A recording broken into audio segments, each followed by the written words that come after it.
안녕하세요. 집주인 교육학입니다. 7월 1일부터 DSR 대출 규제가 이루어진다는 말 들어보셨나요? 집값은 계속 오르고 있습니다. 현 정부는 부동산 문제를 시장에 맡기기보다 정치적으로 활용하려고 했죠. 다주택자를 악으로 규정하고 불로소득을 인정하지 않았고 집을 팔 때 내는 세금, 양도소득세를 극단적으로 올린 결과 부동산 공급 측면에서 시장은 자정 기능을 상실했습니다.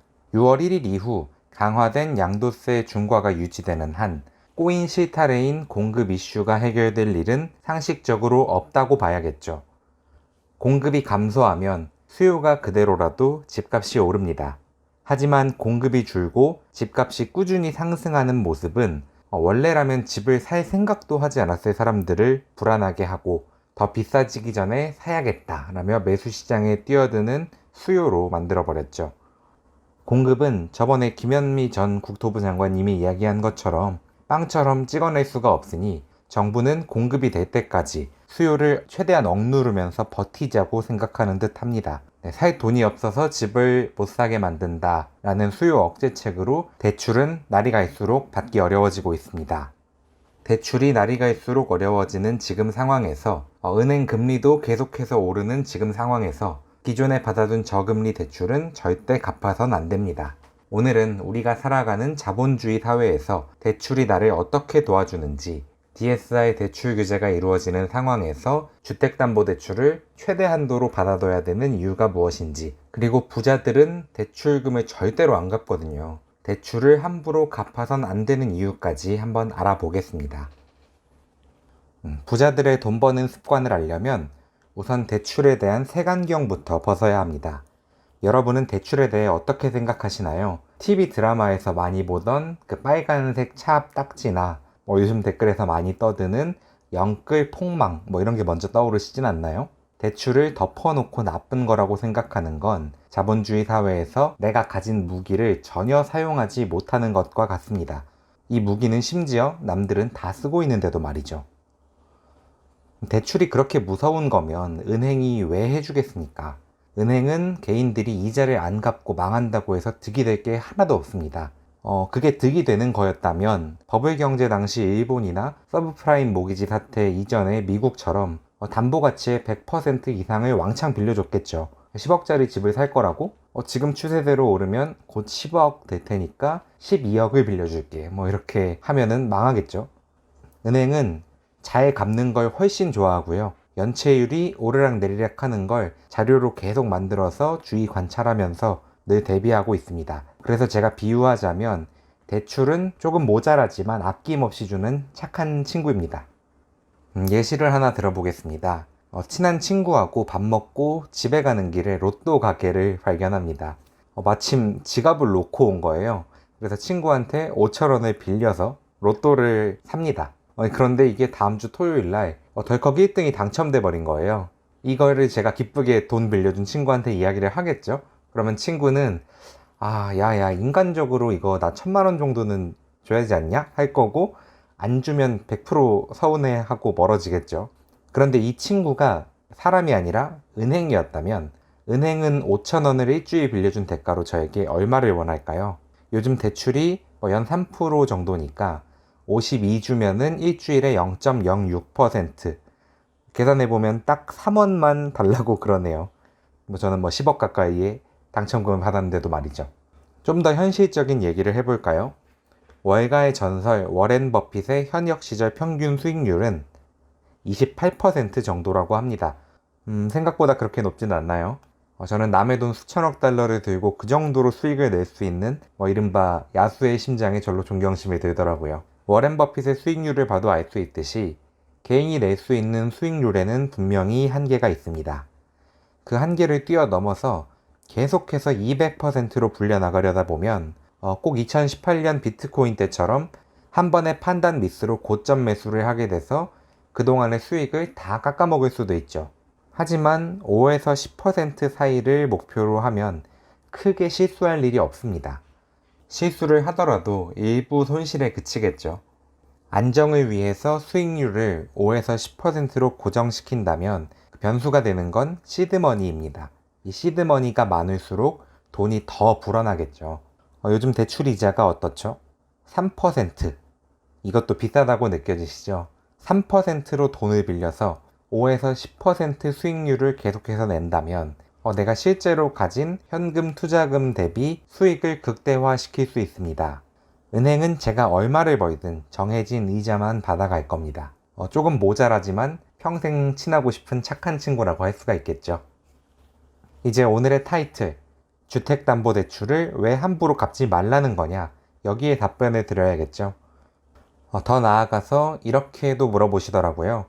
주택담보대출은 상환기간이 30년에서 이제는 40년까지 된다고 하는데 죽을 때까지 원금 이자 갚을 수는 없지 않냐. 얼른 갚아놔야 은퇴하기 전에는 다 갚지 않겠냐 하고요. 2주택 이상 가지신 분들은 투자 목적으로 사셨을 테니 당연히 아실 테지만 그걸 모를 무주택자 또는 1주택자 분들을 위해서 설명드리겠습니다. 1세대가 1주택을 가지면 2년 실거주 요건만 채운다면 비과세 혜택을 받을 수 있습니다. 그리고 수입이 있는 분들이라면 당연히 돈을 모아서 보다 깨끗한 집, 넓은 집, 그리고 살기 더 좋은 지역으로 이사갈 생각을 하실 텐데요.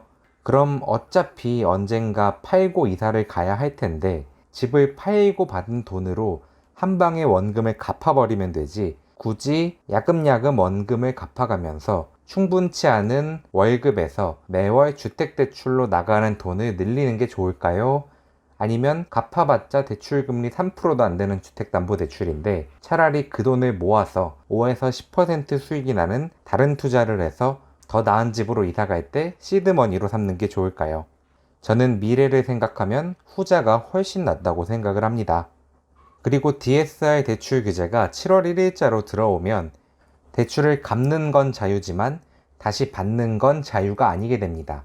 하지만 살다 보면 갑자기 돈이 필요하게 되는 경우가 생깁니다. 집값이 갑자기 많이 올라서 보유세가 올라갈 수도 있는 거고요. 교통사고가 나서 차량 수리비가 많이 깨질 수도 있고 살다가 샤시 상태가 안 좋아서 한 1,000만 원을 들여서 이걸 통째로 갈게 됐다거나 다양한 일이 있겠죠. 제 경우에는 맨 처음 아파트 분양권을 구입했을 때 진짜 아무것도 모르고 대출 한도는 좀 더 받을 수 있었거든요. 근데 제가 생각하기로는 그 정도만 있으면 되겠다 싶은 만큼 있는 거예요. 그래서 딱 맞게 받았는데 그때 분명히 들었거든요. 대출 상담사님이 이렇게 받으면 나중에 추가로 받긴 어려우실 거예요 했는데도 딱 그만큼만 받았어요. 근데 그 아파트가 알고 보니까 인기 좋은 소형 평수는 중도금 이자를 후불제로 내야 하더라고요. 그래서 한 700만 원가량 추가 비용이 발생을 했었는데 결국 다른 은행에서 마이너스 통장 하나를 더 뚫어서 해결을 했고 그때 신용대출이 개수가 늘어나니까 신용 점수가 꽤 많이 떨어졌었습니다. 다시 DSR 이야기로 돌아오면 DSR을 40%로 규제한다는 이야기는 담보대출과 신용대출, 자동차 대출 등을 포함한 모든 대출의 월 원리금 상환액을 더한 금액이 내 소득의 40%를 넘어선 안 된다는 이야기인데요. 이자만 내는 마이너스 통장의 경우에도 상환 기간을 7년으로 두고 원금까지 월 원리금 상환액을 계산합니다. 주택담보대출은 요즘 올라간 집값 때문에 35년짜리 상품으로 많이들 하는데요. 신용대출은 7년, 주담대는 35년을 보잖아요. 이게 이론상으로는 5배 차이인데 화면을 보시면 아시겠지만 같은 금액이면 DSR을 계산할 때 이자 부담은 같은데 이 납입 초기에 원금보다 이자를 더 많이 내는 원리금 균등분할 상환의 특성상 원금에서는 5배 이상 차이가 나게 되어 있습니다. 내가 집을 살 때 DSR 40%를 꽉꽉 채워서 받아놨는데 돈을 아껴서 주택담보대출을 2천만 원 갚았다고 해봅시다. 근데 갑자기 샤시가 너무 흔들려서 안전을 위해서라도 교체를 꼭 해야 되는 상황이 됐어요. 근데 대출을 갚느라고 목돈은 없고 수리비용 1,000만 원은 필요하고 신용대출을 추가로 받으려니까 저는 분명 2천만 원을 갚았는데 DSR 기준을 따져보니 400만 원도 겨우 빌려줄 수 있다고 말할 거예요. 그럼 이렇게 얘기하실 수 있죠. 그 사이 집값이 올랐으면은 주택담보대출을 다른 걸로 교체하면 되지 않아요? 하실 텐데 그 대환대출 경우에는 그 이금융권인 캐피타회사 등을 제외하고는 내가 기존에 갖고 있던 주담대보다 더 높은 한도로 빌려주지는 않습니다. 이건 실제로 부동산 사고 팔면서 대출 받아보신 분들은 아실 거예요. 네, 다시 말씀드리지만 주택담보대출 원금을 내가 가진 현금으로 갚는다는 건 부채를 이용해서 더 나은 투자를 해야 하는 지극히 자본주의적인 관점에서 봤을 때 재살 깎아먹기라고 할 수 있겠습니다. 네, 지금까지 부자들이 대출을 갚지 않는 이유, 다시 말해서 대출을 잘 활용해야 하는 이유와 DSR 대출 규제가 이루어지는 상황에서 주택담보대출을 최대 한도로 받아두고 절대 함부로 갚아선 안 되는 이유에 대해 말씀드렸습니다. 여기까지 보셨다면 부자들은 당연히 가지고 있는 대출이라는 돈벌이 수단에 대해 알게 되셨으리라 생각합니다. 7월 1일은 DSI 대출 규제가 강화됨과 동시에 무주택자 청년 신혼부부들에게는 보금자리론 적격대출의 한도가 늘어 집을 살 여력이 늘어나는 날이기도 합니다. 이 영상을 보시고 대출의 중요성과 필요성을 이해하신 여러분들은 다주택자들은 대출을 못 받지만 무주택자들은 대출을 더 받을 수 있는 이 상황을 기회로 보는 눈을 배우셨을 겁니다. 수도권 대부분이 그렇지만 입주 물량이 당분간 적고 내가 출퇴근 가능한 입지에 내 집 마련해 두시길 추천드리겠습니다. 오늘 영상 도움되셨다면 구독과 좋아요, 알림 설정까지 부탁드리겠습니다.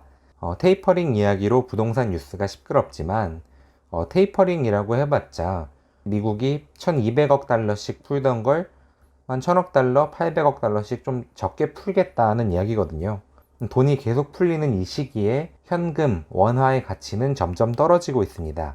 구독자 여러분의 잃지 않는 투자를 응원하면서 여러분을 집주인으로 만들어드리는 그날까지 함께 하겠습니다. 감사합니다.